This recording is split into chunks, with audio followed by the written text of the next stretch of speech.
ओम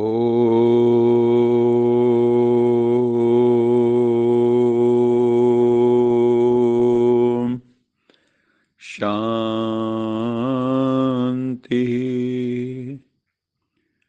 सत्यम शिवम सुंदरम सच्चिदानंद स्वरूप सत श्री अकाल मूर्त ज्ञान के सागर प्रेम के सागर परम पिता परमात्मा की परम प्रिय संतान प्यारे भाइयों तथा बहनों की मुरली का सारांश प्रस्तुत है। आज बाबा ने कहा, मीठे बच्चे, तुम अभी वंडरफुल रूहानी यात्री हो। तुम्हें इस यात्रा से जन्म जन्मांतर के लिए निरोगी बनना है। ये एक ऐसी यात्रा है जो जीवात्मा नहीं आत्मा करती है, शरीर के द्वारा नहीं, जिस्मानी यात्रा नहीं, ये आत्मा ये यात्रा करती है।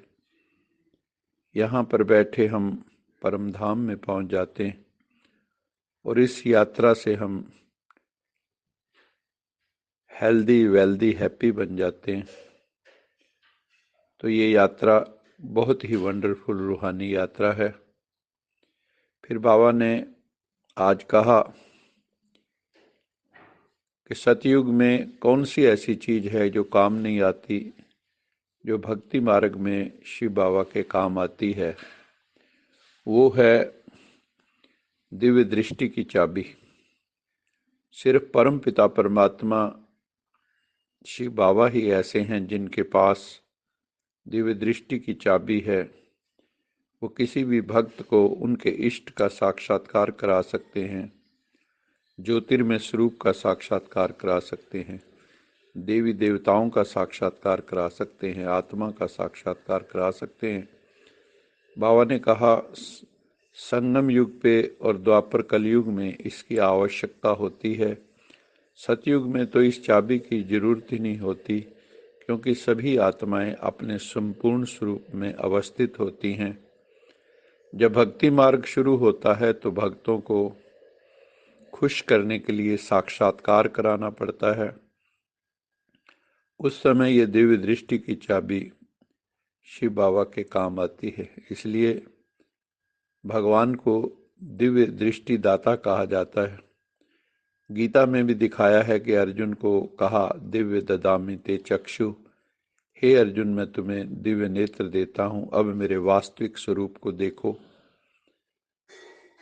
तो बाबा हमें विश्व की बादशाही देते हैं, स्वराज्य अधिकारी बना देते हैं, लेकिन दिव्य दृष्टि की चाबी हम बच्चों के पास नहीं होती है। हम किसी को दिव्य दृष्टि देकर साक्षात्कार नहीं करा सकते, शिव बाबा करा सकते हैं। आज की मुरली के मुख्य बिंदु थे, बाबा ने कहा, ज्ञान योग की शिक्षा द्वारा स्वयं को भी सेंसिबल बनाना है और दूसरों को भी सेंसिबल बनाना है। सबके सामने सत्य का रहस्य उद्घाटन करना है। सृष्टि के आदि मध्य अंत का सबको ज्ञान देना है। तीनों लोकों तीनों कालों का ज्ञान देना है।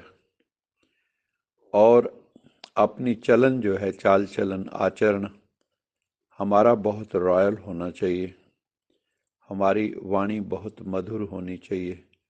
हम बहुत नम्र होने चाहिए।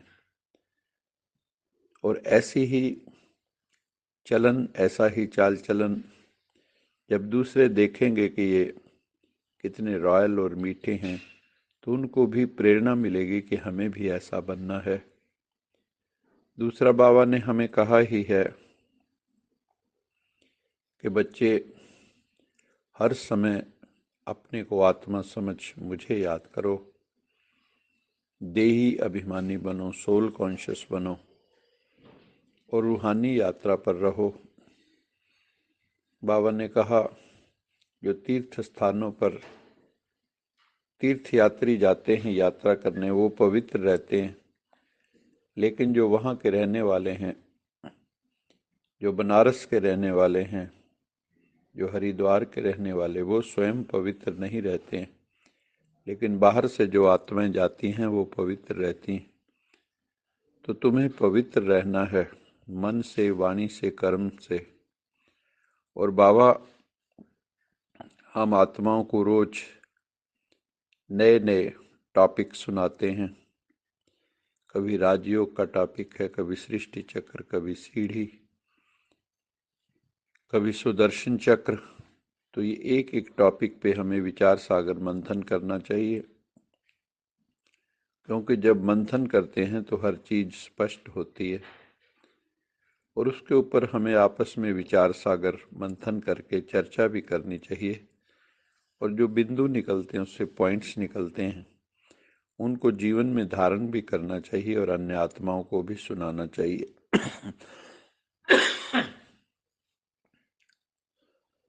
आज के वरदान में बाबा ने कहा, जो बच्चे सदा अंतर की स्थिति में अथवा अंतर स्वरूप में स्थित रह अंतर्मुखी रहते हैं, वो कभी किसी बात में लिप्त नहीं हो सकते। तो हमें बाबा ने प्रेरणा दी है कि सदा अंतर्मुखी होकर रहना है, क्योंकि अंतर्मुखी सदा सुखी होता है। अंदर ही खोए रहना है, बाह्य मुखी नहीं बनना है। बाह्य जगत में इंद्रियों के टू मच इन्वॉल्वमेंट में नहीं जाना है, नहीं तो फिर हम लिपायमान हो जाएंगे। और अगर अंतर्मुखी रहेंगे तो निर्लिप्त अवस्था में रहेंगे, न्यारी प्यारी अवस्था में रहेंगे। पुरानी दुनिया, पुराने संबंध, जो पुराने हमारे रिश्ते नाते हैं, संपत्ति, पदार्थ, जो अल्पकाल और दिखावा मात्र है, ऐसी आत्माएं उनसे धोखा नहीं खाएंगी। नहीं तो जीवात्मा की कामनाएं बहुत, उसको बहुत कुछ चाहिए, पंप एंड शो बहुत चाहिए, कलयुग में बढ़ भी बहुत गया है। तो बाबा कहते हैं नहीं तो फिर धोखा खा लेंगे। अगर पुरानी दुनिया से दिल लगाया, किसी से दिल लगाया, किसी पदार्थ से, वैभव से, संपत्ति से दिल लगाया, तो अध्यात्म में हम धोखा खा लेंगे, गिर सकते हैं। इसलिए अंतर स्वरूप की स्थिति में रहने से स्वयं का शक्ति स्वरूप जो गुप्त है वो प्रत्यक्ष हो जाता है।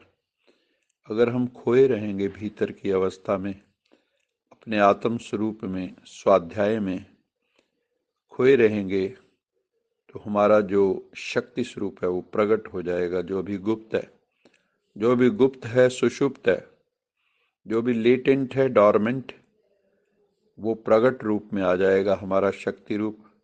हमें वेस्टेज स्टॉप करनी होगी, और अंतर स्वरूप में जो स्थित रहते हैं उनका वेस्टेज स्टॉप हो जाता है। तो इसलिए बाबा कहते हैं अंतर स्वरूप की स्थिति में स्थित रहने से स्वयं का शक्ति स्वरूप जो गुप्त है वो प्रत्यक्ष हो जाता है, और इसी स्वरूप से बाबा की प्रत्यक्षता होती है। जब हम शक्ति रूप हो जाते हैं, देवियों को दिखाते हैं ना शक्ति स्वरूपा, शिव की जो पार्वती है उनको भी कई जगह काली रूप धारण करते दिखाते हैं, शक्ति स्वरूपा बनता दिखाते हैं। और इसी स्वरूप से बाबा ने कहा कि बाबा की प्रत्यक्षता होगी जब हम नॉलेजफुल के साथ साथ पावरफुल भी बन जाएंगे। तो ऐसा श्रेष्ठ कर्तव्य करने वाले ही सच्चे स्नेही हैं। बाबा कहते हैं जो ऐसा श्रेष्ठ कर्तव्य करते हैं, जो अंतर्मुखी रहते हैं, बाहरमुखी नहीं हैं, जो पंप एंड शो से दूर हैं, सरल सिंपल सादे हैं, वो जो श्रेष्ठ कर्तव्य करने वाले हैं, जिनका आत्म स्वरूप जागृत हो गया है, जो शक्तिशाली बन गए हैं, वही सच्चे स्नेही परमात्मा के बनते हैं। ऐसा श्रेष्ठ कर्तव्य करने वाले। आज के स्लोगन में बाबा ने कहा, निश्चय और जन्म सिद्ध अधिकार की शान में रहो तो कभी परेशान नहीं होंगे। एक तो हमें निश्चयात्मक बुद्धि बनना है, स्वयं में भी निश्चय, बाबा में भी निश्चय, दैवी परिवार में भी निश्चय और ड्रामा में भी निश्चय जब हमारा होगा और हम हर समय अपना जन्म सिद्ध अधिकार, ईश्वरीय जन्म सिद्ध अधिकार याद रखेंगे कि ये हमारा ईश्वरीय जन्म है, परमात्मा से हमें वर्षा मिल रहा है, सुख शांति आनंद पवित्रता शक्ति का।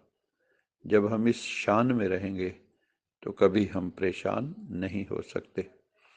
अच्छा, मीठे मीठे से खिलते बच्चों प्रति माता पिता बाप दादा का याद प्यार गुड मॉर्निंग। रूहानी बाप की रूहानी बच्चों को नमस्ते। हम रूहानी बच्चों की रूहानी माता पिता बाप दादा को याद प्यार गुड मॉर्निंग और नमस्ते। सदा रहो हंसते, कहीं नहीं फंसते, बन जाओ फरिश्ते, बांध लो अपने बस्ते, चलो प्रभु के रस्ते। वाहिगुरु जी का खालसा, वाहिगुरु जी की फतेह। बोल साचे दरबार की जय।